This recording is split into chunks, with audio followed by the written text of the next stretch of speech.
പാർത്ഥ, BJP-യുടെ സംസ്ഥാന നേതൃത്വത്തിൽ നിന്ന് സുരേന്ദ്രൻ ഒറ്റപ്പെടുന്ന ഒരു കാഴ്ചയാണ് നമ്മൾ കണ്ടുകൊണ്ടിരിക്കുന്നത്.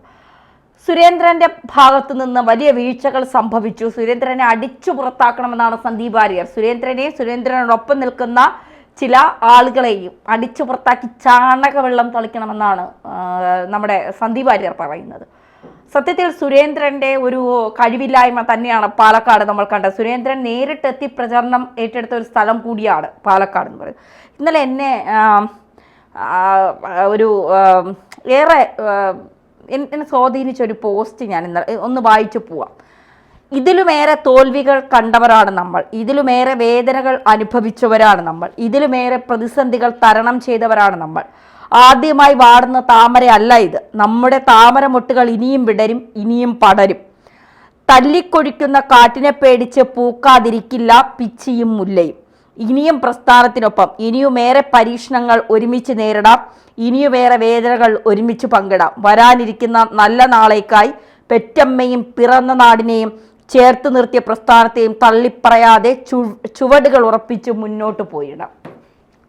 ഒരു യഥാർത്ഥ കാരണം പെറ്റമ്മയും പിറന്ന നാടും അത് യഥാർത്ഥ സംഘപ്രവർത്തകന്റെ വാക്കുകളാണ്. താഴത്തെ അണികൾ നിരാശരാണ്, അസംതൃപ്തരാണ് എന്നതിനപ്പുറം നിരാശരാണ്.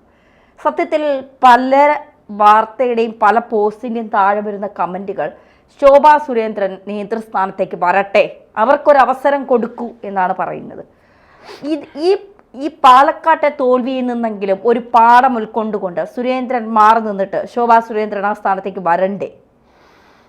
ശോഭാ സുരേന്ദ്രൻ ആ സ്ഥാനത്തേക്ക് വന്നാൽ BJPക്ക് എക്കാലത്തെയും മികച്ച രീതിയിലുള്ള പ്രവർത്തനം ഇവിടെ നടത്താൻ കഴിയുമെന്നാണ് ഞാൻ വിശ്വസിക്കുന്നത്. കാരണം ഈ അനുഭവങ്ങളിൽ നിന്ന് പാഠം പഠിച്ചുകൊണ്ട് ഒരു ഗ്രൂപ്പിസം ഉണ്ടാക്കാൻ എന്തായാലും ശോഭ തയ്യാറാവില്ല. അങ്ങനെ ഒരു പ്രത്യേക ഗ്രൂപ്പ് ഉണ്ടാക്കി കഴിഞ്ഞാൽ സുരേന്ദ്രൻ്റെ അതേ അനുഭവമായിരിക്കും ശോഭയ്ക്കും എന്നുള്ള കാര്യത്തിൽ യാതൊരു സംശയവുമില്ല. പക്ഷേ ആ രീതിയിലേക്ക് പോകാൻ ഇനി ആരും തയ്യാറാവില്ല. കാരണം മാറിയ കാലത്ത് സോഷ്യൽ മീഡിയകളിലൂടെ അണികൾ പ്രതികരിക്കാൻ തുടങ്ങിയിരിക്കുന്നു എന്നുള്ളതാണ്. അപ്പോൾ ശോഭാ സുരേന്ദ്രനുമായി ബന്ധപ്പെട്ട് ശോഭ ഇതുവരെ ചെയ്ത കാര്യങ്ങൾ, സംഘടനാ പ്രവർത്തനത്തിൽ അവർ ഉയർത്തിയ നേട്ടങ്ങൾ, അവരുണ്ടാക്കിയെടുത്ത ഒരു സൽപ്പേര്, ഇതൊക്കെ കൃത്യമായി കേന്ദ്ര നേതൃത്വം കണ്ടറിയണമെന്നാണ് എനിക്ക് പറയാനുള്ളത്. കാരണം ശോഭ എങ്ങനെയാണ് ഇത്രയും വലിയൊരു ക്രൗഡ് പുള്ളർ ആവുന്നത്? ശോഭ എവിടെയെങ്കിലും വന്നു കഴിഞ്ഞാൽ അവിടെ ആ അനുദിനം, അല്ലെങ്കിൽ എന്താ പറയുക, അനുദിനം അവർ ഓരോ ദിവസവും ഓരോ സ്ഥലത്ത് പരിപാടികൾക്ക് പോകുമ്പോഴും അവിടെയൊക്കെ തിങ്ങി നിറയുന്ന ആയിരക്കണക്കിന് ജനങ്ങളെയാണ് നമ്മൾ കാണുന്നത്. ഇത് BJPക്കാർ മാത്രമാണോ? അല്ല, CPMകാരുണ്ട്, കോൺഗ്രസ്സുകാരുണ്ട്, ലീഗുകാർ പോലും പോയി നിൽക്കും അവരെ ഈ ശോഭാ സുരേന്ദ്രൻ്റെ പ്രസംഗം കേൾക്കാൻ. അതിപ്പോൾ KM ഷാജിയുടെയൊക്കെ പ്രസംഗം കേൾക്കാൻ എല്ലാവരും പോയി നിൽക്കുന്നത് പോലെ ഈ ശോഭാ സുരേന്ദ്രൻ എന്താണ് പറയുന്നത് എന്നറിയാനുള്ള താല്പര്യം ജനങ്ങളിലുണ്ട്. അതാണ് ഒരു യഥാർത്ഥ നേതാവിന് വേണ്ട ക്വാളിറ്റി എന്ന് പറയുന്നത്. അവരുടെ വാക്കുകൾ ശ്രദ്ധിക്കുക എന്നുള്ളതാണ്. പലപ്പോഴും ശോഭാ സുരേന്ദ്രൻ വളരെ കൃത്യമായി കാര്യങ്ങൾ വിളിച്ചു പറയുകയും ഓരോ ആളുകൾക്കെതിരെ, അതായത് അവരൊരു സ്വാധീനത്തിനും വഴങ്ങാതെ ഏത് കൊമ്പനായാലും അവൻ്റെ പേര് ധൈര്യസമേതം വിളിച്ചു പറയുന്ന ആളാണ് ശോഭാ സുരേന്ദ്രൻ എന്ന് പറയുന്നത്. അതൊരു നല്ല ക്വാളിറ്റി തന്നെയാണ്. പക്ഷേ ആ ക്വാളിറ്റി പലപ്പോഴും ശോഭയ്ക്ക് വിനയാകുന്നുണ്ട്. അതുകൊണ്ട് തന്നെയാണ് സത്യങ്ങൾ വിളിച്ചു പറയുന്ന ആളുകളെ താറടിക്കുക, അവരെ വളരാൻ അനുവദിക്കാതിരിക്കുക. അങ്ങനെ സത്യം പറയുന്ന ആളുകൾക്കെതിരെ മുതലാളിമാരും അവരുടെ പണമൊഴുക്കുന്ന ആളുകളും ഏത് വിധേനയും അവർ പൊങ്ങി വരാതിരിക്കാൻ ശ്രമിക്കും, അല്ലെങ്കിൽ പൊങ്ങി വരാതിരിക്കാൻ അവർ ശ്രമിക്കുമെന്നുള്ള കാര്യം യാതൊരു സംശയവുമില്ല. പക്ഷേ കാലത്തിൻ്റെ കാവ്യനീതി എന്ന് പറയുന്നത് പോലെ ഈ തെരഞ്ഞെടുപ്പ് പരാജയത്തോടു കൂടി സോഷ്യൽ മീഡിയയിലെല്ലാം കാണുന്നത് ശോഭാ സുരേന്ദ്രന് വേണ്ടിയുള്ള മുറവിളികളാണ്. ശോഭാ സുരേന്ദ്രൻ വന്നാൽ മാത്രമാണ് കേരളത്തിലെ നേതൃത്വം മാറുകയുള്ളൂ, കേരളത്തിൽ ഒരു പുതിയ സംഘടനാ സംവിധാനം ഉണ്ടാകുകയുള്ളൂ, അണികൾക്ക് ആത്മവിശ്വാസം കൊടുക്കാൻ പറ്റുകയുള്ളൂ. അതുപോലെ തന്നെ ഓരോ BJPക്കാരനും അടിത്തട്ടിൽ നടത്തുന്ന പ്രവർത്തനങ്ങളുണ്ട്.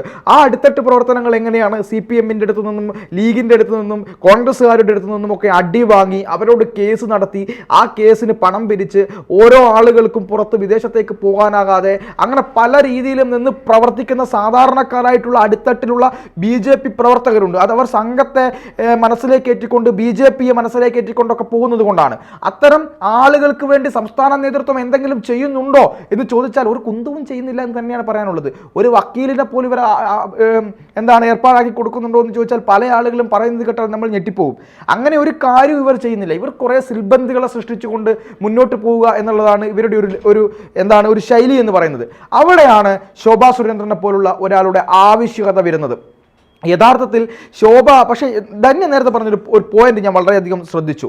കാര്യം, ഒരു നേതാവ് ഒരു സ്ഥലത്ത് നിന്ന് വർക്ക് ചെയ്യുകയാണെങ്കിൽ, അതായത് ശോഭാ സുരേന്ദ്രൻ പാലക്കാട് നിന്ന് വർക്ക് ചെയ്തു, പാലക്കാട് വളരെ കൃത്യമായി ഒരു ചിട്ടയായ പ്രവർത്തനത്തിലൂടെ പോയിക്കൊണ്ടിരിക്കുമ്പോൾ അവിടെ നല്ല വോട്ട് വർദ്ധിപ്പിച്ചപ്പോൾ ശോഭയെ നേരെ ആലപ്പുഴയിലേക്ക് കൊണ്ടുവിട്ടു. ആലപ്പുഴയിൽ ആറ്റിങ്ങലിൽ അവർ നിന്ന് വോട്ട് ഷെയറിംഗ് കൂട്ടിയതുകൊണ്ടാണ് വി മുരളീധരൻ രണ്ടാം സ്ഥാനത്ത് വന്നത്. അവരുടെ ഒരു വലിയ മുന്നേറ്റം ആറ്റിങ്ങലിൽ ഉണ്ടായത് കൊണ്ടാണ് വി മുരളീധരനെ ധൈര്യമായി ആറ്റിങ്ങലിൽ ചെന്ന് മത്സരിക്കാനുള്ള ധൈര്യം ഉണ്ടായത്. അത് ശോഭാ സുരേന്ദ്രന്റെ കഴിവ് തന്നെയാണ്. ശോഭയെ പാർട്ടി ഒറ്റപ്പെടുത്തിയപ്പോഴും, പാർട്ടി എന്ന് ഞാൻ പറയുന്നത് പാർട്ടിയിലെ ചിലർ ഒറ്റപ്പെടുത്തിയപ്പോഴും അവർ ഒറ്റയ്ക്ക് നിന്ന് പോരാടിയ ഒരു പെൺപുലി തന്നെയാണ് ശോഭ. അത് പറയാതിരിക്കാൻ കഴിയില്ല എന്നുള്ളതാണ്.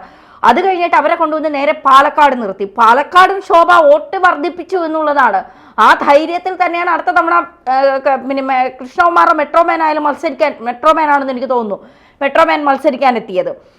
അത് കഴിഞ്ഞിട്ട് ശോഭാ സുരേന്ദ്രനെ കൊണ്ടുവന്ന് ആലപ്പുഴ നിർത്തി. എന്താണ് സംഭവിച്ചത്? അവിടെയും വോട്ടിംഗ് ശതമാനം BJPക്ക് കൂടി എന്നുള്ളതാണ്. എന്നിട്ട് ശോഭാ സുരേന്ദ്രൻ എവിടെയെങ്കിലും നിന്ന് മത്സരിച്ച് അവിടുത്തെ ജനങ്ങളുമായി അടുത്തിടപഴകി അവിടെ സ്ഥാനാർത്ഥിയായി നിന്നുകൊണ്ട് അവിടുത്തെ ജനങ്ങളെ, സ്ത്രീകളെ മുഴുവൻ തന്നിലേക്ക് അടുപ്പിക്കാനുള്ള കഴിവ് അവർക്കുണ്ട്. അവർ അത്തരത്തിൽ ആ പ്രദേശത്തെ ആളുകളെ മുഴുവൻ തന്നിലേക്ക് കൊണ്ടുവരാൻ നോക്കുമ്പോൾ അവിടെ അവർക്കെതിരെ കുത്തിത്തിരിപ്പുണ്ടാക്കും. ഉടൻ തന്നെ അവർ അവിടെ നിന്ന് മാറ്റും. എന്നിട്ട് അവിടെ വേറൊരു നേതാവിനെ ഇന്ന് വരെ ജനങ്ങൾക്ക് അറിയ പോലും ചെയ്യാത്ത ഒരാളെ കൊണ്ടുവന്ന് അവിടെ നിർത്തും. അപ്പൊ എങ്ങനെയാണ് BJP രക്ഷപ്പെടുന്നത്? എനിക്ക് മനസ്സിലാകുന്നില്ല. വയനാട്ടിൽ നമ്മുടെ നവ്യ ഹരിദാസിനെ സ്ഥാനാർത്ഥിയാക്കിയല്ലോ. നവ്യ മോശക്കാരത്തിയായിട്ടല്ല, അല്ലെങ്കിൽ ഒരു കുറഞ്ഞ നേതാവായിട്ടൊന്നും അല്ല ഞാൻ പറയുന്നത്. നല്ല പ്രവർത്തകയാണ്, ഉയർന്നു വരാൻ സാധ്യതയുള്ള ഭാവിയിലെ ശോഭാ സുരേന്ദ്രനൊക്കെ ആവാൻ കഴിവുള്ള ഒരു ആള് തന്നെയാണ് നവ്യ ഹരിദാസ്. അതവിടെ മാറ്റി നിർത്താം. പക്ഷേ പ്രിയങ്ക ഗാന്ധിയെ പോലൊരാൾ മത്സരിക്കുന്ന ഒരു സ്ഥലത്ത്, ഒരു മണ്ഡലത്തിൽ രാജ്യശ്രദ്ധ മുഴുവൻ ആ ഒരു കേന്ദ്രത്തിലേക്ക് വരും എന്നുള്ള കാര്യം കൃത്യമായി അറിയാവുന്ന BJP, മുഖ്യശത്രു കോൺഗ്രസ് ആണ് എന്നറിയാവുന്ന, രാഷ്ട്രീയപരമായി കോൺഗ്രസ് ആണ് എന്നറിയാവുന്ന BJP ശോഭാ സുരേന്ദ്രനെ പോലെയോ കെ സുരേന്ദ്രനെ പോലെയോ ഒരു നേതാവിനെ വീണ്ടും അവിടെ മത്സരിപ്പിച്ചിരുന്നെങ്കിൽ ഇത്രയും നാണംകെട്ടൊരു തോൽവി BJPക്ക് അവിടെ ഉണ്ടാകുമായിരുന്നില്ല എന്നുള്ളത് തന്നെയാണ്. അതെ, സന്ദീപ് വാര്യരെ മത്സരിപ്പിച്ചാൽ പോലും BJPക്ക് അവിടെ ഇത്ര ഒരു തോൽവി ഉണ്ടാകുമായിരുന്നില്ല. കാരണം പ്രിയങ്കയുടെ ഭൂരിപക്ഷം കുറയ്ക്കുക എന്നതാണ് BJPയുടെ വിജയം എന്ന് പറയുന്നത്. അല്ലാതെ വയനാട് പോലുള്ളൊരു കോട്ടയിൽ, ഒരു കോൺഗ്രസിന്റെയും മുസ്ലിം ലീഗിന്റെയും കോട്ടയിൽ ചെന്നുകൊണ്ട് അവിടെ വിജയിക്കുക എന്നുള്ളതല്ല. അവിടെ ഏത് ചൂലിലെ കോൺഗ്രസ് നിർത്തിയാലും അവിടെ അവർ വിജയിക്കുന്ന ഒരു സ്ഥലമാണ്, ലോക്സഭാ മണ്ഡലമാണ്. അവിടെ മലപ്പുറത്തിന്റെയും ഒരു ഭാഗം, രണ്ട് നിയമസഭാ മണ്ഡലങ്ങൾ ഉൾപ്പെടെ ചേരുന്ന ഭാഗമാണ് വയനാട് എന്ന് പറയുന്നത്. അതുകൊണ്ട് തന്നെ അവിടെ മാക്സിമം ഭൂരിപക്ഷം കുറയ്ക്കുക എന്ന നിലയിലേക്ക് പോകാതിരിക്കുന്നതിന് പകരം അവിടെ തങ്ങളുടെ ഗ്രൂപ്പിലുള്ള ആരെയെങ്കിലും തിരികെ കയറ്റി എന്തെങ്കിലും ഒരു സ്വാധീനം ഉണ്ടാക്കാൻ ശ്രമിക്കുക എന്നതാണ് ഇവിടുത്തെ BJP നേതൃത്വം ചെയ്തുകൊണ്ടിരിക്കുന്നത്. ഇവിടുത്തെ BJP ഞാൻ വീണ്ടും നമ്മൾ ഇവിടെ ഇരുന്ന് ചർച്ച ചെയ്തത് കൊണ്ടോ, ഇത് 10-100 ആളുകൾ കണ്ടതുകൊണ്ടോ, ഇനി അതല്ല 1 ലക്ഷമോ 2 ലക്ഷമോ 10 ലക്ഷമോ 1 മില്യണോ ആളുകൾ കണ്ടതുകൊണ്ടോ ഇവിടുത്തെ BJP നേതൃത്വത്തിന് ഒരു മാറ്റവും ഉണ്ടാവില്ല. ഇതിന് കൃത്യമായ പരിഹാരം വേണമെങ്കിൽ അണികളെ നിങ്ങൾ ന്യായീകരിക്കാതെ, സൈബർ അണികൾ ചില ആളുകളൊക്കെ ഇപ്പം ന്യായീകരിച്ചുകൊണ്ടിരിക്കുന്നുണ്ട്, അങ്ങനെ ന്യായീകരണം നിർത്തി ഇവിടുത്തെ ഗ്രൂപ്പിസത്തിനെതിരെ നിങ്ങൾ സുരേന്ദ്രനെതിരെ പറയണമെന്ന് ഞാൻ പറയില്ല. കാരണം സുരേന്ദ്രൻ എന്ന് പറയുന്ന ഒരു വ്യക്തിയെ മാറ്റിയത് കൊണ്ട് ഇതൊന്നും നന്നാവില്ല.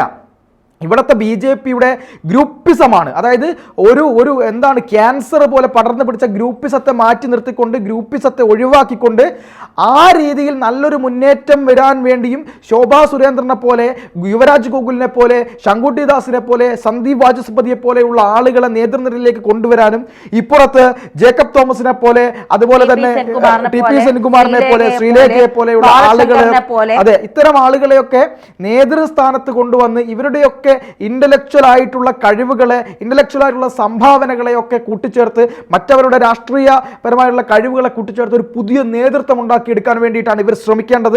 അതിനുവേണ്ടി അണികൾ ചെയ്യേണ്ടത് നിങ്ങൾ മുറവിളി കൂട്ടുക, അത് മാത്രമാണ് രക്ഷയുള്ളൂ. നിങ്ങൾ കേന്ദ്ര നേതൃത്വത്തിന് ഇമെയിൽ അയക്കൂ, അല്ലെങ്കിൽ കത്തയക്കൂ. ഞാൻ വീണ്ടും പറഞ്ഞുകൊണ്ടിരിക്കുന്നതാണ്, നിങ്ങൾ സംസ്ഥാന നേതൃത്വത്തെ മാത്രം നിങ്ങൾ ഇങ്ങനെ നോക്കിയിരിക്കരുത്. നിങ്ങൾ കേന്ദ്രത്തിന് ഏതൊക്കെ സോഴ്സിൽ, നരേന്ദ്രമോദിയുടെ ഇമെയിലുകളിലേക്ക് അല്ലെങ്കിൽ അമിത്ഷായുടെ ഇമെയിലിലേക്ക് നിങ്ങൾ മെയിലുകൾ അയക്കൂ, പരാതി പ്രളയം ഉണ്ടാവട്ടെ, എന്നാൽ മാത്രമാണ് BJP രക്ഷപ്പെടുകയുള്ളൂ. അല്ല പാർത്ത, അതിൽ മറ്റൊരു കാര്യം കൂടി ഉള്ളത്, ഇപ്പോൾ ഈ അണികളൊക്കെ മുറവിളി കൂട്ടി തുടങ്ങുമ്പോഴും എനിക്ക് പറയാനുള്ള, എൻ്റെ വ്യക്തിപരമായി സുരേന്ദ്രൻ ആ സ്ഥാനത്ത് നിന്ന് മാറി നിന്നിട്ട് കഴിവുള്ള ശോഭാ സുരേന്ദ്രനെ പോലെയുള്ളവർ ആ സ്ഥാനത്തേക്ക് വരുമ്പോൾ, സുരേന്ദ്രൻ നിൽക്കുമ്പോഴാണ് ഈ ഗ്രൂപ്പിസം ഉണ്ടാകുന്നത്.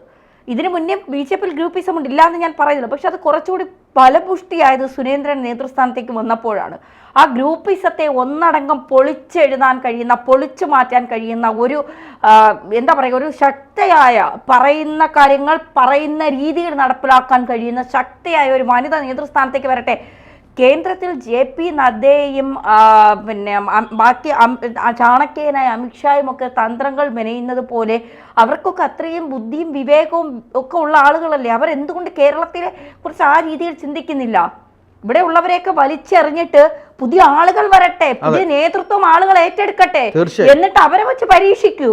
BJP വലിയ രീതിയിൽ താമര വിരിയുന്നത് കേരളത്തിൽ നമുക്ക് കാണാൻ സാധിക്കും. ഇതിനെയൊക്കെ അടിച്ചു പുറത്താക്കി, സന്ദീപ് വാര്യർ പറയുന്നത് ശരിയാണ്, എല്ലാത്തിനും അടിച്ചു പുറത്താക്കി ചാണകവെള്ളം തളിച്ചിട്ട് പുതിയ ആളുകൾ വരട്ടെ.